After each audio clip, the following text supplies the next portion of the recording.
അങ്ങനെയുള്ള സംശയങ്ങളെ നമ്മൾ ദൂരീകരിക്കുന്ന ഒരു സെഗ്മെന്റ് ആണ് ബട്ട് വൈ. വ്യാസന്റെ മഹാഭാരതം മലയാളത്തിലേക്ക് പരിഭാഷപ്പെടുത്തിയത് ആരാണ്? എത്ര ശ്ലോകം ഉണ്ടെന്ന് നോക്കിക്കേ. 1,25,000 ശ്ലോകങ്ങളുള്ള മഹാഭാരതത്തെ തുളസീദാസ രാമായണം മലയാളത്തിലേക്ക് പരിഭാഷപ്പെടുത്തിയതിന്റെ പേരിലാണ് ഏതു വ്യക്തിയെ ഗുരുസ്ഥാനത്ത് കണ്ടുകൊണ്ടാണ് വള്ളത്തോൾ നാരായണ മേനോൻ എൻ്റെ ഗുരുനാഥൻ എന്ന കവിത എഴുതിയത്. മക്കളെ, ബട്ട് വൈ എന്താണ് ഈ ബട്ട് വൈ എന്ന് ചോദിച്ചാൽ കൺഫ്യൂസിങ് ഫാക്ട്സ് ആണ്. അതായത് ചില കാര്യങ്ങൾ ഇങ്ങനെയൊക്കെയാണെന്ന് നമുക്കറിയാം, പക്ഷെ അതിന്റെ തുടർച്ചയായിട്ട് മറ്റ് അതുപോലെ സംഭവിക്കുന്നില്ല. എന്തുകൊണ്ട് അങ്ങനെ സംഭവിക്കുന്നില്ല? But why. അങ്ങനെയുള്ള സംശയങ്ങളെ നമ്മൾ ദൂരീകരിക്കുന്ന ഒരു സെഗ്മെന്റ് ആണ് ബട്ട് വൈ. പുതുതായിട്ട് നമ്മൾ തുടങ്ങിയിരിക്കുന്ന സീരീസ് ആണ്. അപ്പോൾ എല്ലാവർക്കും ആദ്യത്തെ അധ്യായത്തിലേക്ക് സ്വാഗതം. ബട്ട് വൈ നോക്കിയേ മക്കളെ, കേരള വ്യാസൻ എന്നറിയപ്പെടുന്നത് ആരാ? കൊടുങ്ങല്ലൂർ കുഞ്ഞിക്കുട്ടൻ തമ്പുരാനാണ് കേരള വ്യാസൻ എന്നറിയപ്പെടുന്നത്. എന്താ കാരണം? വ്യാസന്റെ മഹാഭാരതം മലയാളത്തിലേക്ക് പരിഭാഷപ്പെടുത്തിയത് ആരാണ്? കൊടുങ്ങല്ലൂർ കുഞ്ഞിക്കുട്ടൻ തമ്പുരാനാണ്. ന്യായമായിട്ട് നമുക്ക് അദ്ദേഹത്തെ എന്ത് വിളിക്കാം? കേരള വ്യാസൻ എന്ന് വിളിക്കാം. യാതൊരു തർക്കവും ഇല്ലല്ലോ. സംസ്കൃതത്തിൽ 1095 ദിവസങ്ങൾ കൊണ്ട് വ്യാസമുനി വൃത്തമൊപ്പിച്ച് ചിട്ടപ്പെടുത്തിയ മഹാഭാരതത്തെ, എത്ര ശ്ലോകം ഉണ്ടെന്ന് നോക്കിക്കേ, 1,25,000 ശ്ലോകങ്ങളുള്ള മഹാഭാരതത്തെ പദാനുപദമായി അതേ വൃത്തത്തിൽ, അതേ വാക്യാർത്ഥത്തിൽ, അതേ പദാർത്ഥത്തിൽ മലയാളീകരിച്ച് കാവ്യമാക്കി എടുത്തിരിക്കുകയാണ് ആര് ചെയ്തത്? കേരള വ്യാസൻ എന്നറിയപ്പെടുന്ന കൊടുങ്ങല്ലൂർ കുഞ്ഞിക്കുട്ടൻ തമ്പുരാൻ ചെയ്തത്. ഇത്തരത്തിലൊരു പ്രവൃത്തി ചെയ്യാൻ തമ്പുരാന് വേണ്ടി വന്നത് വെറും 874 ദിവസങ്ങളാണ്. ഈ 874 ദിവസം കൊണ്ട് അദ്ദേഹം എന്താ ചെയ്തേ? 1,25,000 ശ്ലോകങ്ങളാണ് മലയാളത്തിലേക്ക് പദാനുപദം വൃത്താനുവൃത്തം പരിഭാഷപ്പെടുത്തിയത്. ശരിക്കും ഒരു ഹ്യൂമൻ കമ്പ്യൂട്ടർ തന്നെയാണ് അല്ലേ? പദാനുപദ വിവർത്തനം, വൃത്താനുവൃത്തം പദ്യവൽക്കരണം എന്നിവ വ്യാസനേക്കാൾ വേഗത്തിൽ വ്യാസരചനയ്ക്ക് മലയാള തത്തുല്യമായി തമ്പുരാൻ നിർവഹിച്ചു എന്നുള്ളതാണ്. അതുകൊണ്ടാണ് കൊടുങ്ങല്ലൂർ കുഞ്ഞിക്കുട്ടൻ തമ്പുരാനെ എന്ത് വിളിക്കുന്നത്? അമാനുഷിക പ്രഭാവനെന്നും കേരള വ്യാസൻ എന്നും വിളിക്കുന്നത്. ഇനി കേരള വാൽമീകി എന്നറിയപ്പെടുന്നത് അല്ലെ, മഹാഭാരതം പരിഭാഷപ്പെടുത്തിയതിന്റെ പേരിലാണ് കേരള വ്യാസൻ എന്ന് കൊടുങ്ങല്ലൂർ കുഞ്ഞിക്കുട്ടൻ തമ്പുരാനെ വിളിക്കുന്നതെങ്കിൽ അല്ലെ, ഒരു വ്യക്തിയെ കേരള വാൽമീകി എന്ന് വിളിക്കുന്നത് എന്തുകൊണ്ടായിരിക്കണം? വാൽമീകി രാമായണം മലയാളത്തിലേക്ക് പരിഭാഷപ്പെടുത്തിയത് കൊണ്ട് അല്ലെ. വാൽമീകി രാമായണം മലയാളത്തിലേക്ക് പരിഭാഷപ്പെടുത്തിയത് ആരാണ്? വള്ളത്തോൾ നാരായണ മേനോനാണ്. ആണല്ലോ. അപ്പോൾ അതും ന്യായമാണ് അല്ലെ. 1907 വാൽമീകി രാമായണ പരിഭാഷ പൂർത്തിയാക്കുകയും 1909 അത് പ്രസിദ്ധപ്പെടുത്തുകയും ചെയ്തു. ഇതേ വള്ളത്തോൾ നാരായണ മേനോൻ തന്നെയാണ് എന്തും ചെയ്തിട്ടുള്ളത്? ഋഗ്വേദം മലയാളത്തിലേക്ക് പരിഭാഷപ്പെടുത്തിയിട്ടുള്ളത്. ഇവിടെയൊന്നും നമുക്ക് യാതൊരു പരാതിയുമില്ല, പരിഭവവും ഇല്ല കേട്ടോ. അടുത്തത് നോക്കിക്കേ, കേരള തുളസീദാസൻ എന്ന് വിളിക്കുന്നത് ആരെയാണ്? വെണ്ണിക്കുളം ഗോപാലക്കുറുപ്പിനെയാണ്. എന്താണ് കാരണം? തുളസീദാസ രാമായണം മലയാളത്തിലേക്ക് പരിഭാഷപ്പെടുത്തിയതിന്റെ പേരിലാണ് കേരള തുളസീദാസൻ എന്ന് വെണ്ണിക്കുളം ഗോപാലക്കുറുപ്പിനെ വിളിക്കുന്നത്. യാതൊരു തർക്കവും അവിടെയും ഇല്ല. കേരള കാളിദാസൻ എന്ന് വിളിക്കുന്നത് ആരെയാണ്? കേരളവർമ്മ വലിയ കോയിത്തമ്പുരാനെയാണ്. എന്തായിരിക്കാം കാരണം? കാളിദാസൻ എന്ന പേര് കേൾക്കുമ്പോൾ നമ്മുടെ മനസ്സിലേക്ക് ആദ്യം ഓടിയെത്തുന്നത് അഭിജ്ഞാന ശാകുന്തളം. ഈ അഭിജ്ഞാന ശാകുന്തളം മണിപ്രവാള ശാകുന്തളം എന്ന പേരിൽ മലയാളത്തിൽ രചിച്ചത് ആരാണ്? കേരളവർമ്മ വലിയ കോയിത്തമ്പുരാനാണ്. അതുകൊണ്ടാണ് അദ്ദേഹത്തെ എന്ത് വിളിക്കുന്നത്? കേരള കാളിദാസൻ എന്ന് വിളിക്കുന്നത്. ഇവിടെയും നമുക്ക് യാതൊരു സംശയവുമില്ലല്ലോ. കേരള വ്യാസൻ എന്നറിയപ്പെടുന്നത് കൊടുങ്ങല്ലൂർ കുഞ്ഞിക്കുട്ടൻ തമ്പുരാൻ വ്യാസഭാരതം പരിഭാഷപ്പെടുത്തിയത് കൊണ്ട്. കേരള വാൽമീകി എന്നറിയപ്പെടുന്നത് വള്ളത്തോൾ നാരായണ മേനോൻ രാമായണം മലയാളത്തിലേക്ക് പരിഭാഷപ്പെടുത്തിയതിൻ്റെ പേരിൽ. കേരള തുളസീദാസൻ എന്നറിയപ്പെടുന്നത് വെണ്ണിക്കുളം ഗോപാലക്കുറുപ്പ് തുളസീദാസ രാമായണം മലയാളത്തിലേക്ക് പരിഭാഷപ്പെടുത്തിയതിൻ്റെ പേരിൽ. അതുപോലെ കേരളവർമ്മ വലിയ കോയിത്തമ്പുരാനാണ് കേരള കാളിദാസൻ എന്നറിയപ്പെടുന്നത് അഭിജ്ഞാന ശാകുന്തളം മണിപ്രവാള ശാകുന്തളം എന്ന പേരിൽ പരിഭാഷപ്പെടുത്തിയത് കൊണ്ട്. ആണേ, യാതൊരു സംശയവും ഇല്ലേ? അങ്ങനെയെങ്കിൽ കേരള ടാഗോർ എന്നറിയപ്പെടുന്നത് ആരായിരിക്കും? കേരള ടാഗോർ എന്നറിയപ്പെടുന്നത്, ടാഗോർ എന്ന് കേൾക്കുമ്പോൾ നമ്മുടെ മനസ്സിലേക്ക് ആദ്യം ഓടി വരുന്ന കൃതി ഏതാണ്? ഗീതാഞ്ജലിയാണ് അല്ലെ. ഗീതാഞ്ജലിയാണ്. 1913 ഇന്ത്യയിലേക്കെന്നല്ല ഏഷ്യൻ ഭൂഖണ്ഡത്തിലേക്ക് തന്നെ ആദ്യമായിട്ടൊരു നൊബേൽ സമ്മാനം കടന്നു വരുന്നത് രവീന്ദ്രനാഥ ടാഗോറിലൂടെയാണ്. അദ്ദേഹത്തിന്റെ ഗീതാഞ്ജലി എന്ന കൃതിക്കാണ് നൊബേൽ സമ്മാനം ലഭിച്ചത്. അത് അതേ പേരിൽ മലയാളത്തിലേക്ക് പരിഭാഷപ്പെടുത്തിയത് ആരാണ്? ജി ശങ്കരക്കുറുപ്പാണ്. അതിന്റെ ഏതാനും വരികളൊക്കെ ചിലപ്പോൾ നമ്മൾ സ്കൂളുകളിൽ പഠിച്ചിട്ടുണ്ടാകും. എങ്ങനെയാ, ഓർക്കുന്നുണ്ടോ? ജ്ഞാനറിവിയില്ല ഭവാന്റെ മോഹനഗാനാലാപന ശൈലി, നിഭൃതം ഞാനതു കേൾപ്പൂ സതതം നിതാന്ത വിസ്മയശാലി, ഉദയദ്ഗാന പ്രകാശകലയാൽ ഉജ്ജ്വല ശോഭം ഭുവനം, അലതല്ലിയിടുകയാണിതു ഗഗനം, വായുവിൽ ഈശ്വര ചലനം, അല്ലെ എന്നൊക്കെയുള്ള ഇത് 22ാം ഭാഗമാണ് കേട്ടോ ഞാൻ ചൊല്ലിയത്. അപ്പൊ ഈ പറയുന്ന ഗീതാഞ്ജലി മലയാളത്തിലേക്ക് പരിഭാഷപ്പെടുത്തിയത് ആരാണ്? ജി ശങ്കരക്കുറുപ്പാണ്. യാതൊരു സംശയവും ഇല്ല. അപ്പൊ കേരള ടാഗോർ എന്ന് സ്വാഭാവികമായിട്ടും അറിയപ്പെടേണ്ടത് ആരാണ്? ജി ശങ്കരക്കുറുപ്പാണ്. പക്ഷേ കേരള ടാഗോർ എന്നറിയപ്പെടുന്നത് ജി ശങ്കരക്കുറുപ്പാണോ? ആണോ മക്കളെ? ആണോ?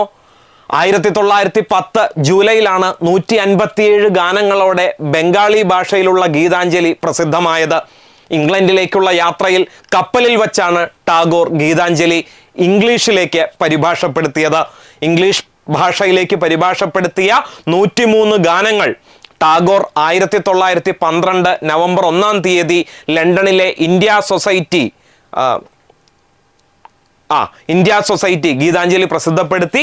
ഈ പരിഭാഷയ്ക്ക് WB യേറ്റ്സ് ആണ് എന്ത് എഴുതിയിരിക്കുന്നത്? അവതാരിക എഴുതിയിരിക്കുന്നത്. നമ്മുടെ വിഷയം അതല്ലല്ലോ. ടാഗോറിനെ വിശ്വപ്രസിദ്ധനാക്കിയ ഗീതാഞ്ജലി എന്ന കാവ്യത്തിന്റെ ഏറ്റവും മികച്ചത് എന്ന് പുകഴ്ത്തപ്പെട്ട ജി ശങ്കരക്കുറുപ്പിന്റെ പരിഭാഷയാണ്. ഗീതാഞ്ജലിയുടെ പൂർണ്ണമായ പരിഭാഷ എന്ന പ്രത്യേകതയും ഏതിനുണ്ട്? ജി ശങ്കരക്കുറുപ്പിന്റെ പരിഭാഷയ്ക്ക് ഉണ്ട്. അപ്പൊ സ്വാഭാവികമായിട്ടും കേരള ടാഗോർ എന്നറിയപ്പെടേണ്ടത് ആര് തന്നെയാണ്? ജി ശങ്കരക്കുറുപ്പ് തന്നെയാണ്. പക്ഷേ കേരള ടാഗോർ എന്നറിയപ്പെടുന്നത് ജി ശങ്കരക്കുറുപ്പ് ആണോ? അല്ല. കേരള ടാഗോർ എന്നറിയപ്പെടുന്നത് Vallathol Narayana Menon. But why? What is the reason എന്നുള്ളതാണ് നമ്മുടെ ചർച്ചാ വിഷയം കേട്ടോ. അപ്പൊ ഇത്തരത്തിലുള്ള കൺഫ്യൂഷനുകൾ ഒഴിവാക്കാനാണ് നമ്മുടെ ഈ ഒരു സെഗ്മെന്റ്. മക്കളെ, എന്തുകൊണ്ടാണ് കേരള ടാഗോർ എന്ന് വള്ളത്തോൾ നാരായണ മേനോൻ അറിയപ്പെടുന്നത്, അല്ലെങ്കിൽ ജി ശങ്കരക്കുറുപ്പ് അങ്ങനെ അറിയപ്പെടാത്തത് എന്തുകൊണ്ടാണ്? നമുക്കൊന്ന് വിശകലനം ചെയ്യാം. ഇത് വള്ളത്തോൾ നാരായണ മേനോൻ, ഇത് രവീന്ദ്രനാഥ ടാഗോർ. രവീന്ദ്രനാഥ ടാഗോർ അറിയപ്പെടുന്നത് ഇന്ത്യയുടെ ദേശീയ കവി എന്നാണ്. ദേശീയതയ്ക്ക് ഊന്നൽ നൽകിക്കൊണ്ട് ഏറ്റവും അധികം കവിതകൾ ഇന്ത്യയിൽ തന്നെ എഴുതിയിട്ടുള്ള വ്യക്തിയാണ് രവീന്ദ്രനാഥ ടാഗോർ. അതിന് സമാനമായിട്ട് ദേശീയതയ്ക്ക് ഊന്നൽ നൽകിക്കൊണ്ട് ഏറ്റവും അധികം കവിതകൾ രചിച്ചിരിക്കുന്നത് ആരാണ്? വള്ളത്തോൾ നാരായണ മേനോനാണ്. അപ്പോൾ ഗീതാഞ്ജലി മലയാളത്തിലേക്ക് പരിഭാഷപ്പെടുത്തിയതിൻ്റെ പേരിലല്ല കേരള ടാഗോർ എന്ന് വിളിക്കുന്നത്. പിന്നെയോ കവിതകളുടെ മൊത്തത്തിലുള്ള സ്വഭാവം പരിഗണിക്കുമ്പോൾ ടാഗോർ കവിതകളുടെ സ്വഭാവം മലയാളത്തിൽ നമുക്ക് കാണാൻ സാധിക്കുന്നത് വള്ളത്തോൾ നാരായണ മേനോനിലായതുകൊണ്ടാണ്. അല്ലാതെ ഗീതാഞ്ജലി മലയാളത്തിലേക്ക് പരിഭാഷപ്പെടുത്തിയത് കൊണ്ടല്ല വള്ളത്തോളിനെ എന്ത് വിളിക്കുന്നത്? കേരള ടാഗോർ എന്ന് വിളിക്കുന്നത്. ഓക്കെ, ഇന്ത്യയുടെ ദേശീയ കവിയാണ് രവീന്ദ്രനാഥ ടാഗോർ. കേരളത്തിന്റെ ദേശീയ കവി ആരാ? വള്ളത്തോൾ നാരായണ മേനോനാണ്. മണ്ണ്, മാതൃഭാഷ, മാതൃഭൂമി ഇവ മൂന്നിനെയും ആസ്പദമാക്കി വള്ളത്തോൾ രചിച്ച കവിതകൾ മലയാളിയെ ദേശീയ ബോധത്തിലേക്ക് ഉയർത്തി. ഗാന്ധിജി സ്വാതന്ത്ര്യ സമര പ്രസ്ഥാനത്തിൽ സജീവമായതോടെ വള്ളത്തോളിന്റെ കവിതകളിൽ സ്വദേശിയും സ്വാഭിമാനവും ഒപ്പം അഹിംസയും കൂടുതൽ നിറഞ്ഞു തുടങ്ങി. ഒരർത്ഥത്തിൽ ഗുരുനാഥനായ ഗാന്ധിജിയായിരുന്നു വള്ളത്തോളിനെ ദേശീയ ഗീതങ്ങളിലേക്ക് കൂടുതൽ ചേർത്ത് നിർത്തിയത്. ഗാന്ധിജിക്ക് കൊടുക്കുന്ന ട്രിബ്യൂട്ട് എന്ന നിലയിൽ എഴുതിയ കവിതയാണല്ലോ എൻ്റെ ഗുരുനാഥൻ. നമ്മുടെ പരീക്ഷയ്ക്ക് ആവർത്തിച്ച് ചോദിക്കാറുള്ളതാണ്, ഏതു വ്യക്തിയെ ഗുരുസ്ഥാനത്ത് കണ്ടുകൊണ്ടാണ് വള്ളത്തോൾ നാരായണ മേനോൻ എൻ്റെ ഗുരുനാഥൻ എന്ന കവിത എഴുതിയത്? ഉത്തരം ഗാന്ധിജിയാണ്. ലോകമേ തറവാട് തനിക്ക് ചെടികളും പുൽകളും പുഴുക്കളും കൂടി തൻ കുടുംബക്കാർ എന്നാരംഭിക്കുന്ന എൻ്റെ ഗുരുനാഥൻ എന്ന കവിത എഴുതിയത് ആരാണ്? വള്ളത്തോൾ നാരായണ മേനോനാണ്. പോരാ പോരാ നാളിൽ നാളിൽ ദൂരമുയരട്ടെ ഭാരതക്ഷ്മാദേവിയുടെ തൃപ്പതാകകൾ, ആകാശപ്പൊയ്കയിൽ പുതുതാകുമല ഇളകട്ടെ, ലോകബന്ധു ഗതിക്കുറ്റ മാർഗം കാട്ടട്ടെ, അല്ലെ എന്നുള്ള കവിത. നമ്മൾ നൂറ്റ നൂലുകൊണ്ടു നമ്മൾ നെയ്ത വസ്ത്രം കൊണ്ടു നിർമ്മിതമിത് അനീതിക്കൊരന്ത്യാവരണം, അല്ലെ എന്നാരെഴുതിയിട്ടുണ്ട്? വള്ളത്തോൾ നാരായണ മേനോൻ എഴുതിയിട്ടുണ്ട്. ഓരോ സ്വാതന്ത്ര്യ സമര ഭടന്മാർക്കും ഇത് ഒരു കാലത്ത് ആവേശമായി തീർന്നതാണ്. വഞ്ചിപ്പാട്ടിന്റെ ഈണത്തിൽ ചൊല്ലുന്ന വരികൾ സ്വാതന്ത്ര്യ സമര ജാഥകളിലെ നിത്യ സാന്നിധ്യവുമായി മാറി. അതുപോലെ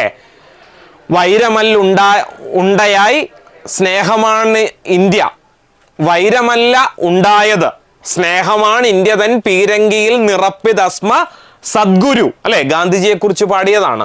എന്ന അഹിംസയെ വാഴ്ത്തി ഗാന്ധിജിയെ ആദരവോടെ പാടിയ കവി തന്നെയാണ് ഭാരതം എന്ന പേർ കേട്ടാൽ അഭിമാനപൂരിതമാകണം അന്തരംഗം, കേരളം എന്ന് കേട്ടാലോ തിളയ്ക്കണം ചോര ഞരമ്പുകളിൽ എന്ന് എഴുതിയതും. അല്ലെ, സ്വാതന്ത്ര്യ സമരത്തിയിൽ എണ്ണ പകർന്നു കൊടുത്ത ഇത്തരം വരികൾ രചിച്ചിട്ടുള്ളത് വള്ളത്തോൾ നാരായണ മേനോനാണ്.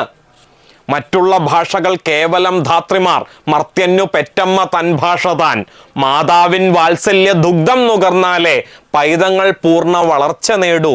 സാഹിത്യമഞ്ജരിയിലെ ഈ വരികൾ ഒരേ സമയം അമ്മയെയും മാതൃഭാഷയെയും മാത്രമല്ല മഹനീയമായി വരച്ചു കാട്ടുന്നത് ഒപ്പം മാതൃഭൂമിയെ കൂടിയാണ്. മാതാവും മാതൃഭാഷയും മഹനീയമാണെങ്കിൽ അതിനൊപ്പം മഹത്തായതാണ് മാതൃഭൂമി എന്നത് ആ കവി സാർവഭൗമനെ പ്രത്യേകം പഠിപ്പിക്കേണ്ടതില്ലല്ലോ.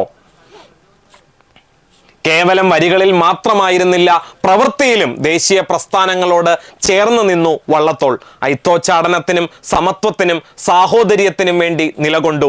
വൈക്കം, ഗുരുവായൂർ സത്യാഗ്രഹങ്ങളിൽ പങ്കെടുത്തു.